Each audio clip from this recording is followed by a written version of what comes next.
왜?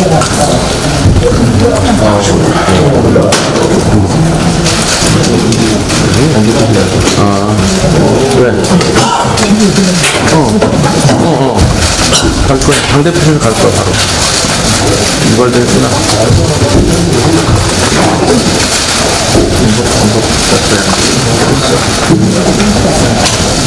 자, 가봅시다.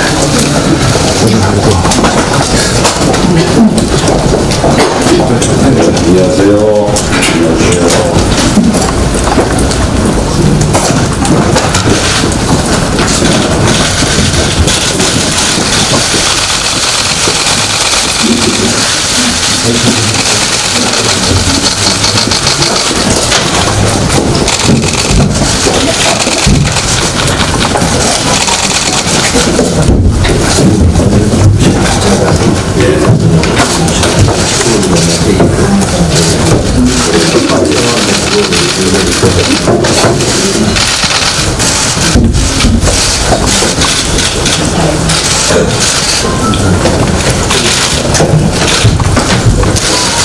자, 그러면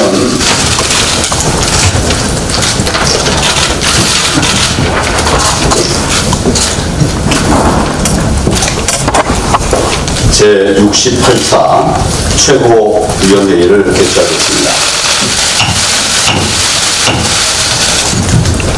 먼저 제가 몇 가지 말씀을 드리도록 하겠습니다. 이제 취임한 지 며칠 지났습니다만은 자유한국당의 앞으로의 비전과 운영 방향에 대해서 간단하게 큰 방향만 좀 말씀을 드리도록 하겠습니다. 저는 지금 상황에서 우리가 주력해야 될 가장 중요한 일은 첫째는 경제를 살리는 일이다. 둘째는 민생을 일으키는 일이다. 셋째는 우리 안보를 지키는 것이라고 생각합니다. 이것이 우리 당에 주어진 현실이 가장 큰 사명이라고 생각을 합니다. 저는 이런 사명을 완수하기 위해서 첫째, 우리 자유한국당이 이기는 정당이 되도록 그렇게 됐습니다. 싸워 이기는 정당. 둘째는 대안을 가지고 일하는 정당이 되도록 하겠습니다. 셋째는 미래를 준비하는 정당. 이 세 가지 목표를 설정해서 세부 과제를 몇 가지 말씀을 드림으로써 큰 틀의 말씀을 오늘 말씀하고자 합니다. 첫째는 싸워 이기는 정당이 되게 하겠다는 것입니다. 이것을 위해서 첫 번째 과제는 좌파 독재 저지 투쟁을 하는 것이다, 뭐 이런 생각을 합니다. 이것을 위해서 필요한 경우에 조직도 만들고 앞으로 지속적으로 현재 문제가 되고 있는 이런 이 정부의 좌파 독재를 끊어내는 이런 노력들을 가열차게 하겠습니다. 둘째는 문재인 정권의 실정을 국민들에게 바로 알리는 그런 과제를 수행하겠습니다.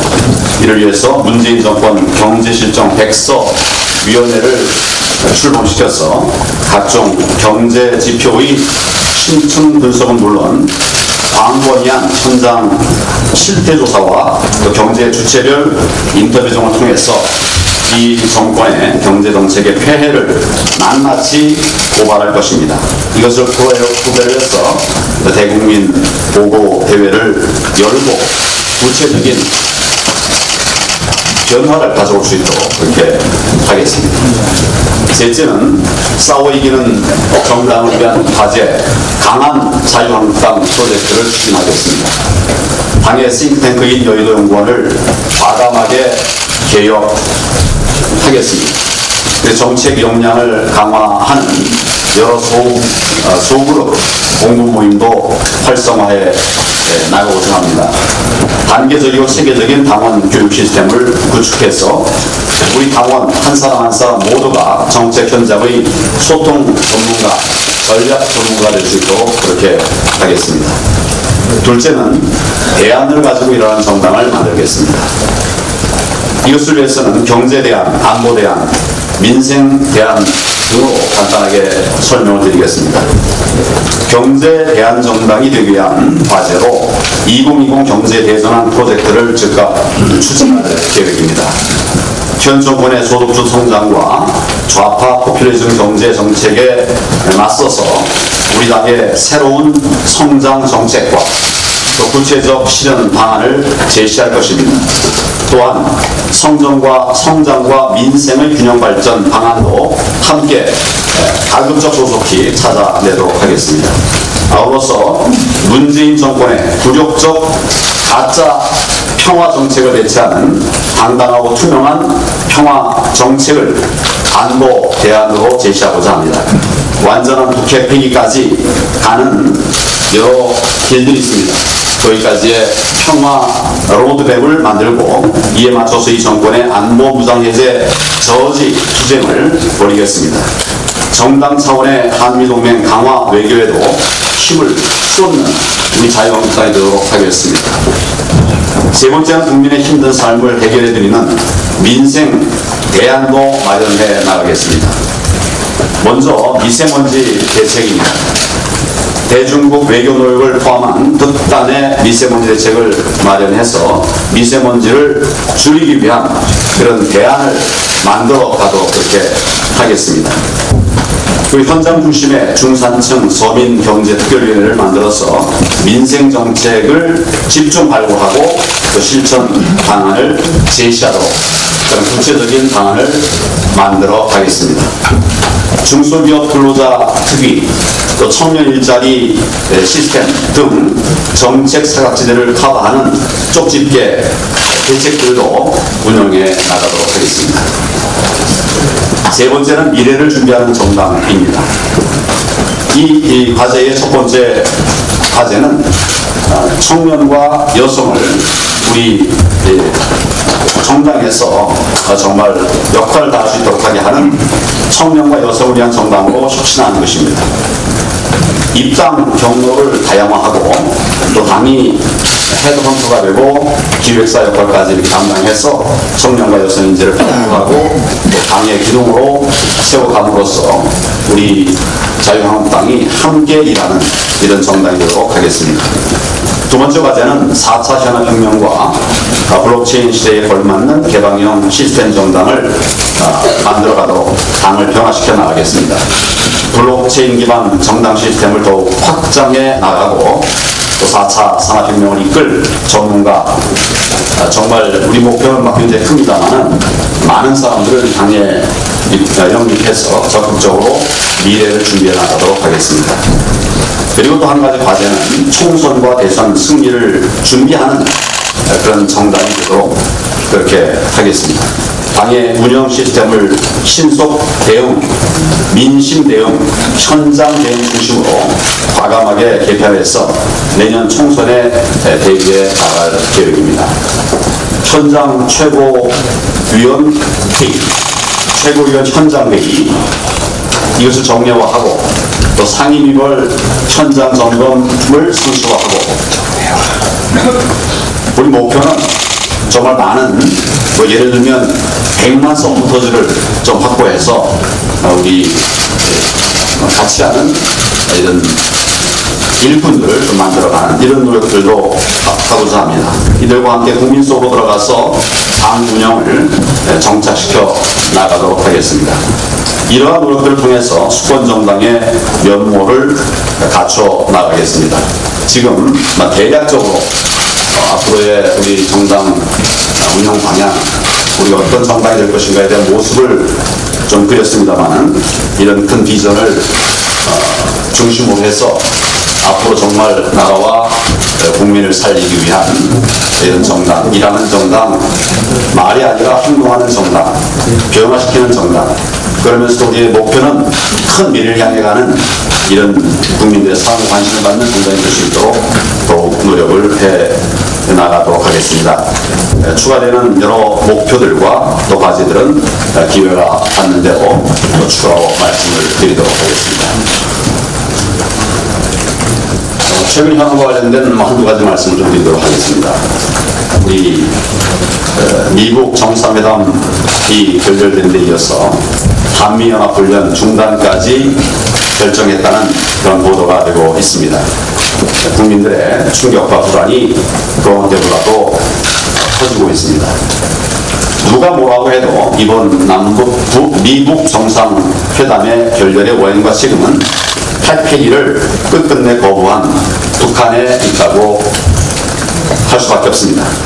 또한 연변 이외의 또 다른 핵시설이 드러난 것을 보면 그동안 이 정권의 대응이 얼마나 안일하고 무책임했는지를 여실히 입증하고 있습니다. 남북 경협에만 온 정신을 쏟다가 북한의 숨은 핵시설도 또 미국의 강경한 입장 변화도 결국 제대로 파악하지 못한 것입니다. 운전대를 잡려면 정확한 길을 알고 있어야 합니다. 중재자가 되면 양쪽의 상황과 입장을 분명하게 파악하고 있어야 합니다. 비핵화의 로드맵도 가지고 있지 않은 것이 아니냐, 이런 정부에서 한반도 평화의 운전자가 될 자격이 있겠느냐, 미국 어느 쪽의 입장도 제대로 파악하지 못하고 있는 이런 상황에서 제대로 된 중재자가 될 수 있느냐, 이제 운전자냐 뭐 중재자냐 이런 말장난에서 벗어나서 국가 안보와 국민의 안전을 지키는 대한민국 대통령 본인의 자세로 돌아와야 할 것입니다. 그런데 이 엄중한 위기 상황을 풀기 위한 노력을 하기는커녕 이 정부는 장관들끼리 전화 한 통화로 한미연합훈련까지 덜컥 중단하고 말았습니다. 우리 안보의 근간인 연합방위 전력을 사실상 무너뜨린 최악의 안보 무장해제 조치라고 하지 않을 수가 없습니다. 더욱이 작년에 9.19 남북 군사 합의로 우리 군의 정찰 능력과 즉각 대응 태세에 큰 구멍이 난 마당에 한미연합훈련까지 중단하면 도대체 어떻게 하겠다는 거냐, 이런 생각이 듭니다. 북한은 사실상 무기를 보유하고 있고 장사등포를 포함한 재래식 전력도 막강한 상황인데 우리나라를 사실상 안보 무방비 상태로 내몰고 있는 것 아니냐. 정부는 이제라도 즉각 대미 협상에 나서서 한미연합훈련을 재개해야 할 것입니다. 오랫동안 영속해야 할 대한민국 안보의 근간을 5년 정권이 마음대로 그렇게 무너뜨린 일은 국민들께서 결코 용납하지 않으실 것으로 생각합니다. 오늘 제 모든 말씀은 그렇게 하고 원내대표님께서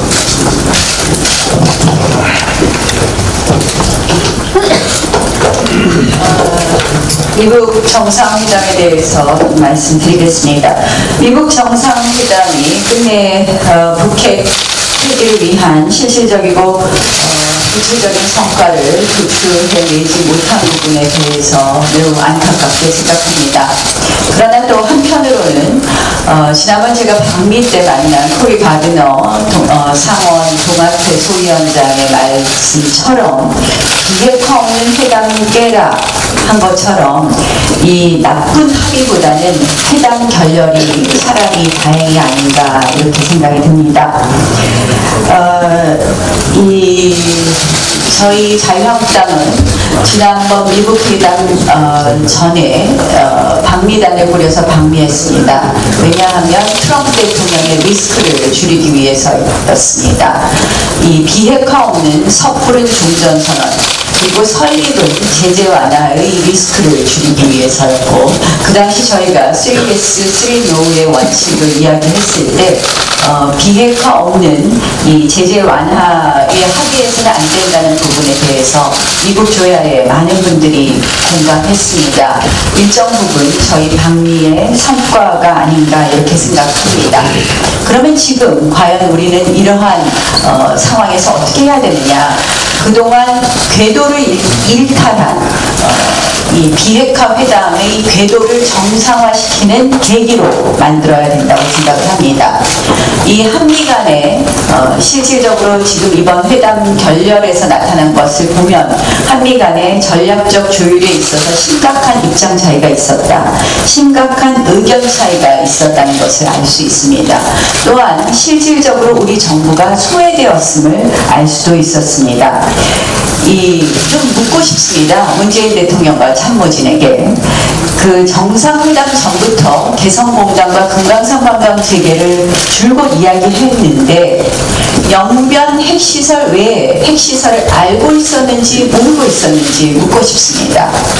알고 있었는데도 이러한 주장을 했다면 한마디로 대국민 사기극일 것이고, 모르고 있었다면 외교 무능이고 안보 무능이고 외교 대참사라, 이렇게 말씀드릴 수 있습니다. 이런 점에서 이번 미국 정상회담의 과정에 개입한 외교 안보 라인의 교체를 검토해야 된다는 말씀을 드립니다. 또한 이러한 그 미국 정상회담이 결렬된 직후에 지금 한미 군사 훈련을 키위졸브와 독수리 훈련을 중단하겠다, 이렇게 발표되었습니다. 이 부분은 한미 연합 방어 태세를 심각하게 흔드는 것이기 때문에 반드시 재검토해야 됩니다. 지금 우리에게 필요한 것은 핵 억제력 강화가 필요한 때입니다. 그런데 거꾸로 가는 이러한 결정에 대해서 저희 자유한국당은 결단코 반대한다는 말씀을 드립니다. 지난번에 방미했을 때 펠로시 하원 의장이 이런 이야기를 했습니다. 북한이 원하는 것은 비핵화가 아니라 한반도, 남한의 대한민국의 무장해제이다, 이렇게 이야기를 했습니다. 이 말이 실감이 됩니다. 결국 펠로시 의장의 언급처럼 우리는 비핵화의 길이 아니라, 북한의 비핵화의 길이 아니라 대한민국의 무장해제의 길로 가는 것이다, 이렇게 보여집니다. 이 한미 군사훈련을 중단하는 것은 자세히 부부하게 설명할 이유조차도 없습니다. 결국 우리의 실질적인 방어력, 억지력을 매우 심각하게 훼손하는 것이기 때문에 재검토해 줄 것을 다시 한번 촉구합니다. 만약에 지금 정부의 논리대로 한반도의 비핵화를 견인하기 위해서 연합훈련을 안 한다, 이러면 앞으로 향후 북한이 조선반도 비핵화를 위해 주한미군 감축해야 된다, 철수해야 된다고 할 때 정부가 어떤 입장을 내놓을 것인지 묻고 싶습니다. 케네디 대통령이 한 말이 있습니다. 내치에서 실수를 하면 다음 선거에서 바로잡을 수 있지만 외치의 실패는 우리 모두를 죽음으로 내몬다라는 이야기가 있습니다. 반드시 재검토하고 이 부분에 대해서는 처리해 줄 것을 촉구합니다. 유치원 개학 연계에 대해서 말씀드립니다. 그동안 자유한국당은 유치원 문제에 있어서 교육대란을 계속해서 경고해 왔습니다. 결국 이 모든 문제는 정부가 자초했다고 생각을 합니다. 그런데도 지금 정부의 입장은 겁박으로 일관하고 있습니다. 또한 그동안 갈라치기로 새로운 신생 어용단체를 만들어서 그쪽과만 대화를 하겠다라는 입장도 견지해왔습니다. 정부는 즉각 이 부분에 대해서 진지한 대화를 해줄 것을 촉구합니다. 자유한국당도 이 학부모들 모두 불안해하고 있는 유치원 사태를 해소하기 위해서 적극적인 노력을 할 것을 말씀드립니다. 이 원안위원 추천 문제를 말씀을 좀 드리겠습니다. 이 원안위원을 지난번에 국회가 표결해서 대통령에게 위촉을 요청한 원안위원 2명이 있습니다. 그런데 공식적이지도 않고 비공식 채널을 통해서 이 2사람의 원안위원을 거부하겠다고 지금 청와대가 입장을 밝혀왔습니다. 또 결격 사유 운운하고 있는데, 한마디로 이것은 명백한 삼권분립 파괴행위이자 입법부를 무시한 초유의 사건입니다. 국회가 표결을 해서 위원을 추천했는데 지금 말도 안 해당되는 이유를 붙여서 지금 거부하고 있습니다. 자유한국당이 추천한 이병영 박사는 1990년대 원자력 연구원 본부장으로 북한 신포에 보낸 한국형 원자로를 설계 개발 완성한 분이고, 이경호 교수 역시도 최고의 전문가입니다. 오로지 한 가지 이유입니다. 그들이 생각하는 이념 탈원전 정책을 추진하려고 하니 전문가는 배제하겠다, 이런 속셈이고 이런 신보입니다. 도대체 이 정부의 좌파 독재, 한마디로 본인들의 이념 독재, 이 부분의 끝은 어디인지 모르겠습니다. 이 부분에 대해서는 국회의장에게도 이거는 입법부 차원에서 단호하게 대처해야 될 문제임을 말씀드리고, 저희가 상임위에서 이것을 따지는 것은 물론이고, 이러한 입법부를 무시하는 행태에 대해서 단호하게 대처하겠다는 말씀을 드립니다.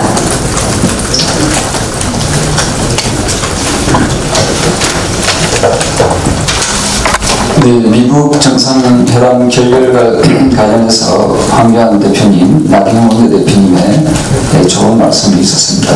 반복되지 않는 선에서 저도 이 부분에 대해서 한 말씀 드리고자 합니다. 지난 주말 동안 우리 국민들은 희망과 실망 그리고 절망을 동시에 경험하셨을 것입니다. 2차 미국 정상회담이 개최되는 순간에는 북한의 핵 위협으로부터 벗어날 수도 있겠구나 하는 희망과 신락 같은 기대를 가졌을 겁니다. 하지만 28일 미국 정상회담의 협상 결렬로 많은 국민들이 실망에 빠졌습니다. 이후 3.1절 기념사를 통해 문재인 대통령이 밝힌 신한반도 체제를 들으면서 우리 국민들은 절망에 빠졌습니다. 북한은 절대로 핵무기를 포기하지 않겠다고 합니다. 트럼프 대통령도 북한의 진정성 없는 비핵화 의지를 확인하며 협상을 결렬시켰습니다. 하지만 문 대통령만은 금강산 관광과 개성공단 재개를 대국민 메시지라며 외치고 있습니다. 이를 위해 미국과 협의하겠다고 합니다. 진정 국민의 생명과 안전 그리고 지속가능한 번영을 걱정하는 대한민국의 대통령이라면 금강산 관광이나 개성공단 재개를 위해 미국과 협의할 것이 아니라 북한의 완전한 비핵화 방안 마련을 위해 미국과 협의해야 할 것입니다. 북한의 핵 위협이 없어질 때까지만이라도 힘의 균형을 유지할 수 있도록 협의해야 할 것입니다. 미국 정상회담의 결렬로 국민들은 매우 불안해하고 있습니다. 정부는 꿈 같은 평화만 외치고 있을 때가 아닙니다. 이미 수많은 국제관계 속에서 증명되었듯이 진정한 평화는 힘의 균형 속에서 유지될 수밖에 없습니다. 북한의 핵 포기 의사가 없다는 것이 확인된 이상 더 이상 주저하지 말고 핵 균형 정책으로 국민의 안전과 생명을 담보해내야 할 것입니다. 지금 대한민국의 안전을 보장하기 위해 필요한 것은 한반도 운전자론이니 신한반도 체제니 하는 방관전적인 감승팔이 정책이 아니라 전술핵 재배치나 자체 핵 개발을 통한 현실적 방안을 시급히 논의해야 될 때입니다. 이상입니다.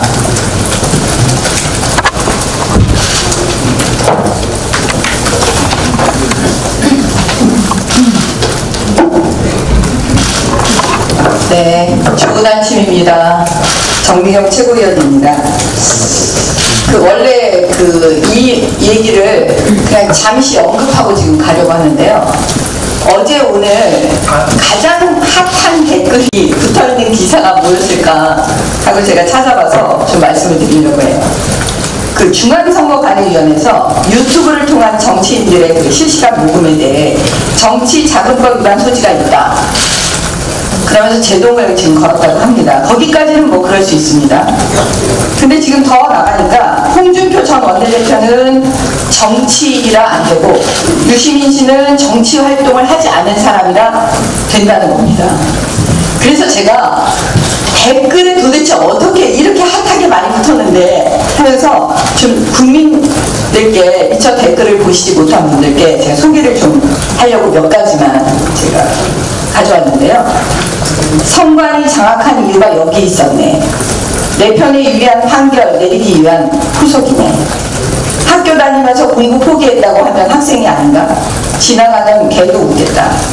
유시민 씨가 나중에 말 바꾸고 대선 나오면 지금 후원 받은 거 다 토해내면 되나? 그 돈으로 정치행위에서 지지율 더 높아지면 지지율도 깎나? 무슨 판결이 이러냐? 선관위 참 한심스럽다. 모두들 제정신이 아니구나. 이렇게 하라고 촛불을 든 게 아닌데 우리 모두를 속였다. 거의 대부분이 비슷한 댓글입니다. 제가 검사를 했었기 때문에 제 나름대로 결론은 이렇습니다.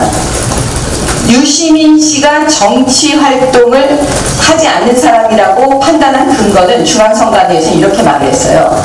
대선 후보 여론조사에서 본인이 자꾸 빼달라고 했다. 대선에 안 나간다 등등 이 불출마 의사를 밝혀왔기 때문에 그랬다는 건데, 그렇다면 만약에 유시민 씨가 대선에 나오게 되면, 정치 활동을 재개하게 되면 그 순간부터 정치자금법 위반이 됩니다. 그래서 미리 제가 우리 국민들께 말씀드리고 우리는 준비하도록 하겠습니다. 오늘 제가 준비한 건 우리 두 분 대표님과 다 말씀하셨지만 제가 보는 관점에서, 국방위원을 2번 한 사람 관점에서 제가 좀 말씀을 드리고 싶습니다. 쉬운 말로. 문재인 대통령과 청와대는 미국 협상 잘 될 거라고 에드벌룬 띄우고 종전선언까지 얘기해가면서 마치 비핵화가 진전돼서 미국이 대북 제재 풀어줄 것처럼 국민들에게 믿게 했습니다. 또 우리 돈으로 금강산 개발, 개성공단 재개해달라고 미국에 줄기차게 요청해 왔습니다. 북한의 숨겨진 핵시설을 미국이 모르고 있을 거라고 생각했는지 진짜 궁금합니다. 결국 미국 트럼프 정부는 문재인 대통령에게 숨겨진 북핵시설에 대해 전혀 언급하지 않았다고 보여집니다. 그렇다면 문재인 대통령은 북한의 숨겨진 핵시설을 알고 있었는지 모르고 있었는지 궁금합니다. 궁금한 게 너무 많은데 아무도 대답을 해주고 있지 않습니다. 문재인 대통령은 알고도 김정은과 함께 미국을 속이려고 했었는지, 이거 제가 제일 궁금해하는 지점인데요. 진짜 궁금합니다. 과거에 김정은이 어떻게 말했는지 제가 좀 찾아봤는데요. 이렇게 말했습니다. 개성공업지구가 조선체제에 장기적으로 위협이 되지 않겠느냐고 많은 사람이 걱정을 했다.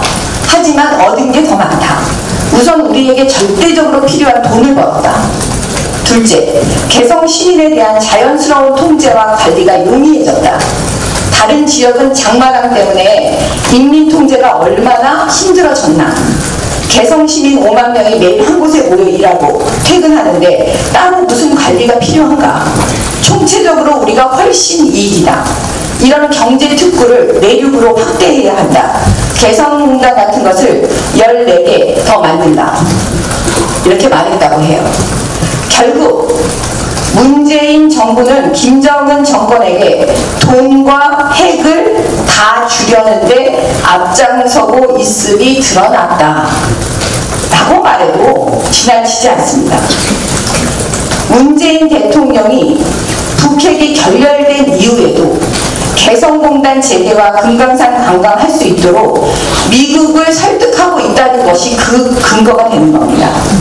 이미 미국이 경제제재 풀지 않겠다라고 말했는데도 이렇게 얘기하고 있습니다. 트럼프 대통령이 원하면 남북철도, 도로 연결 등 경제협력 사업을 떠났겠다 우리가. 이렇게 얘기를 하고 있어요.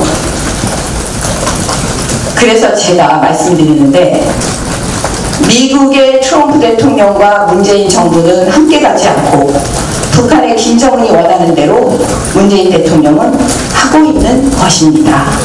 그러면 진짜 아까 제가 종합해서 말씀드렸지만 많은 분들이 제게 전화하시고 오늘 아침에도 어젯밤에도 이것 좀 물어봐 달라고, 그리고 저도 포함해서 궁금했던 거 여쭤보고 싶습니다. 북한이 숨기고 있는 핵시설에 대해서 문재인 대통령께서 알고 있었습니까? 모르고 있었습니까? 북한이 미국을 속이는 것을 문재인 대통령께서 알고 있었습니까? 모르고 있었습니까? 그 다음에 세 번째, 결과적으로 문재인 대통령은 김정은의 핵도 갖고 돈도 갖겠다는 그 입장을 도와주고 있는데 인정하십니까? 그 다음 네 번째, 과연 무슨 돈으로 남북 경협에 돈을 쏟으려고 하십니까? 구체적으로 우리 국민들께 말씀해 주십시오. 이상입니다.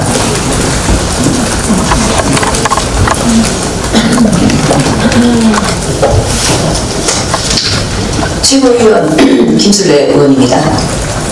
새로운 지도부가 들어서고 실질적으로 첫 열리는 그 최고위원 회의입니다.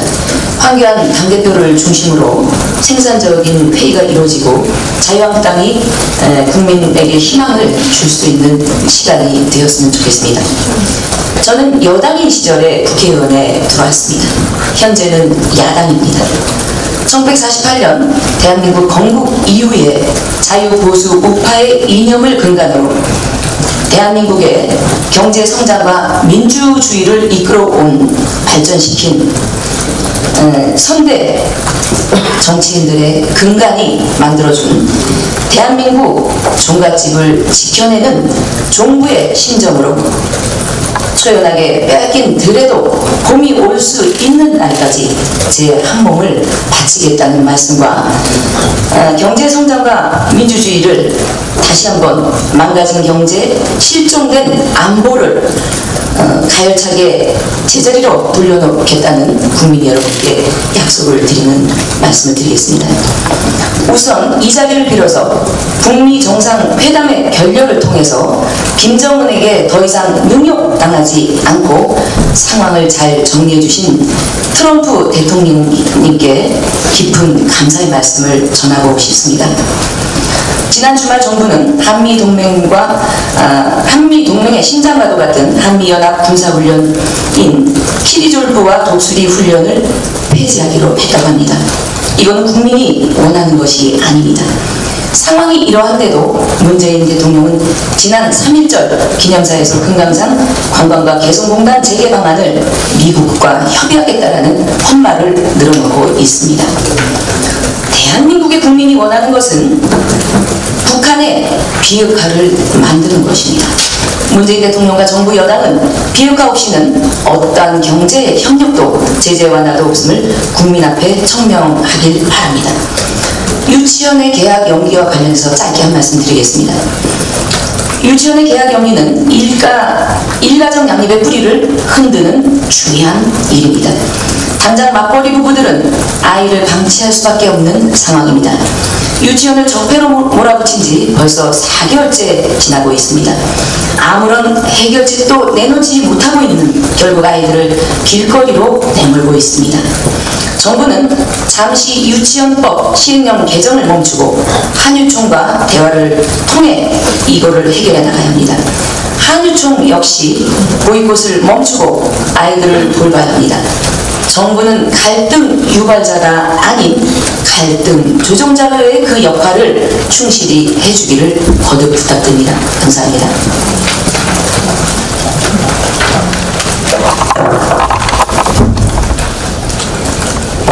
예, 대표께서 우리의 지향점을 경제, 민생, 미래로 정하시고 계획을 발표를 했습니다. 우리 경제 무너지고 있는데 대통령은 아무 말씀이 없으십니다. 2월 달에 일자리 찬사, 저소득층 소득 붕괴 통계가 발표된 이래 그것이 지표로 정말로 걱정되게 망가지고 있습니다.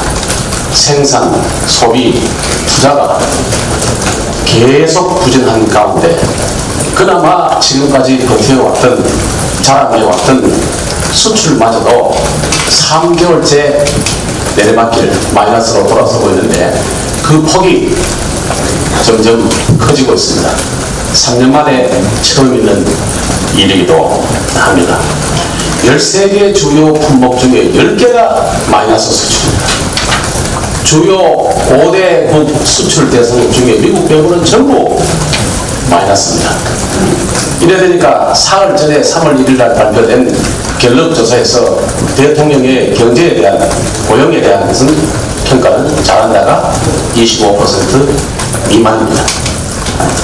사정이 이런데도 대통령은 각 부처, 특히 경제부처의 업무 보고조차도 3월 들었는데 아직 보고받지 않고 있습니다.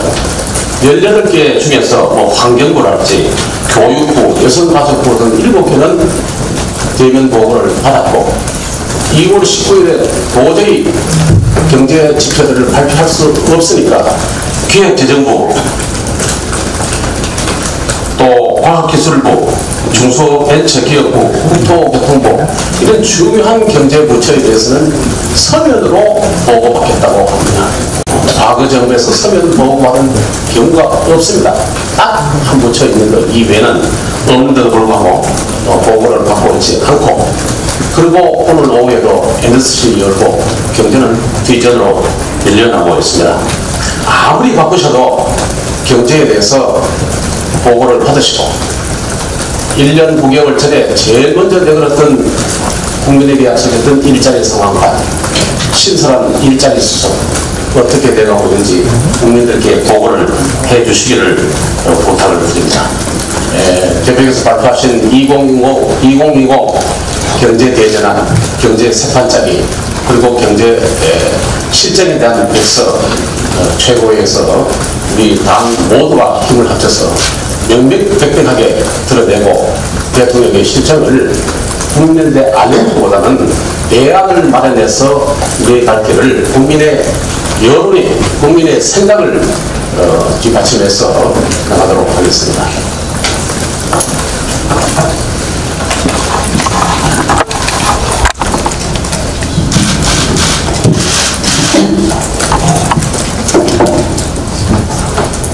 네, 최고위원 신보라입니다. 민주노총의 총파업 예고에 대해서 한 말씀 드리겠습니다. 민주노총이 또 오는 6일에 총파업을 하겠다고 선언했습니다. 가까스로 합의된 그 경기사회노동위원회의 탄력근로제 확대 합의문을 계약이라면서 이번 파업을 주도하겠다고 합니다. 국회 앞에는 탄력근로제는 재벌 민원 처리, 계약 멈춰라 라는 플래카드도 걸려 있습니다. 분명히 말씀드리지만 탄력근로제는 경제민원 처리입니다. 일방적이고 무분별한 주 52시간제 도입에 따른 충격을 그나마 보완하고 경제 현실을 감안한 조치라는 점을 말씀드립니다. 그리고 민주노총의 총파업 선언은 국민들의 공감 없는 자기들만의 잔치다라는 말씀을 드립니다. 민주노총이 지금 우리 사회 곳곳에서 어깃장을 놓고 있습니다. 귀족노조의 자기 이익 향유만이 그 목적입니다. 그래서 광주형 일자리도 비난하고 청년 일자리 뺏는 고용세습도 외면하고 있습니다. 뿐만 아니라 악의적인 정치 시위도 서슴지 않고 있습니다. 경찰 조사에 따르면 민주노총은 우리 당 정당대회를 방해할 목적으로 사전에 조직적인 시위를 계획했던 것으로 드러났습니다. 명백히 악의적인 정치 행동이자 불법입니다. 정부는 최근 한유총회는 대화조차 거부하면서 엄정 대응하겠다는 입장입니다. 그러나 정부는 사회적 대타협을 거부하는 민노총회는 대화를 구걸하다시피 해왔습니다. 내평가는 대화로 아니면 엄벌로 대응하는 이중잣대가 정부의 원칙인지 묻지 않을 수 없습니다. 민주노총이 정부 편인지는 몰라도 더 이상 청년 편, 국민 편은 아닙니다. 사회적 대화와 책임을 계속 거부하고 민생경제를 외면하는 민주노총은 더 이상 사회적 약자도 아닙니다. 명분도 가치도 없는 민주노총의 총파업을 국민들이 지켜보고 있습니다. 저와 자유한국당은 정부가 민노총 파업에 대응하는 모습을 세심하게 지켜볼 것입니다. 이상입니다.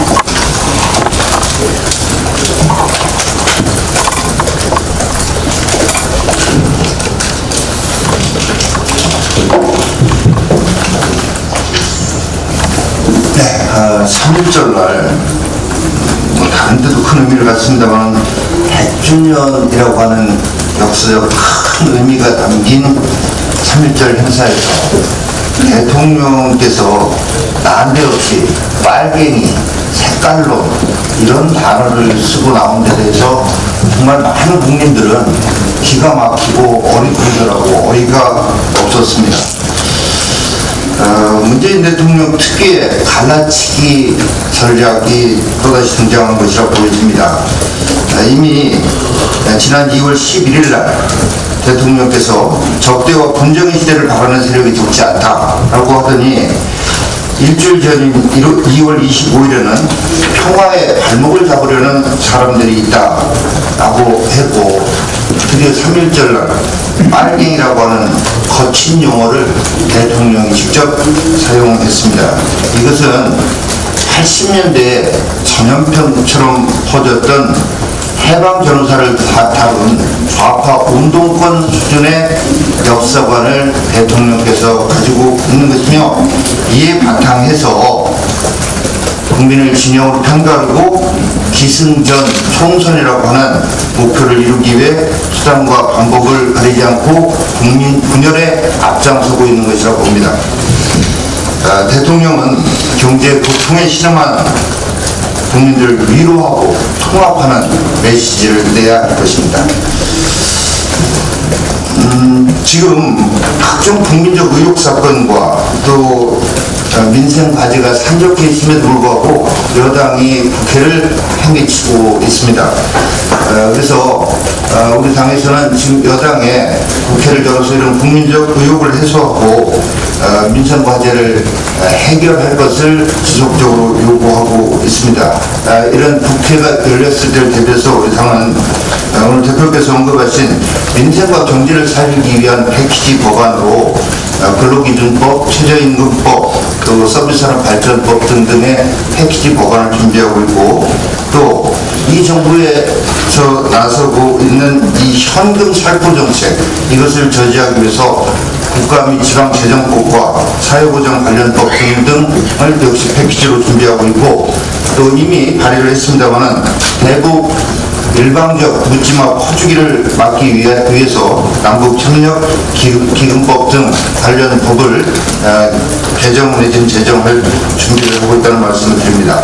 끝으로 오늘 오후 1시 30분에 이 정권이 과거 정권 지우기 차원에서 추진하고 있는 이 보철거를 막기 위한 첫 번째 현장 행보로 원내대표와 그리고 특위위원들을 중심으로 해서 공주보 현장을 방문을 합니다.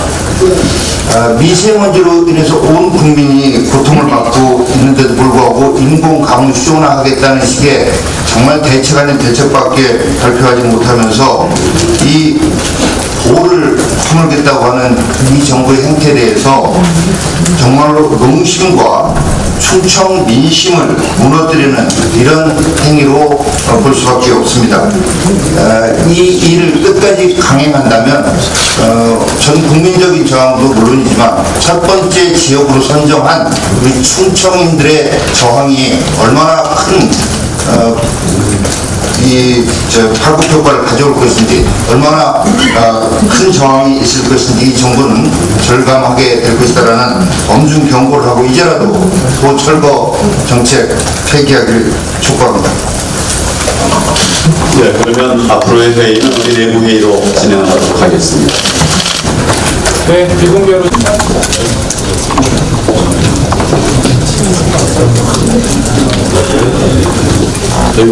저요 또 땅바닥 브리핑이네.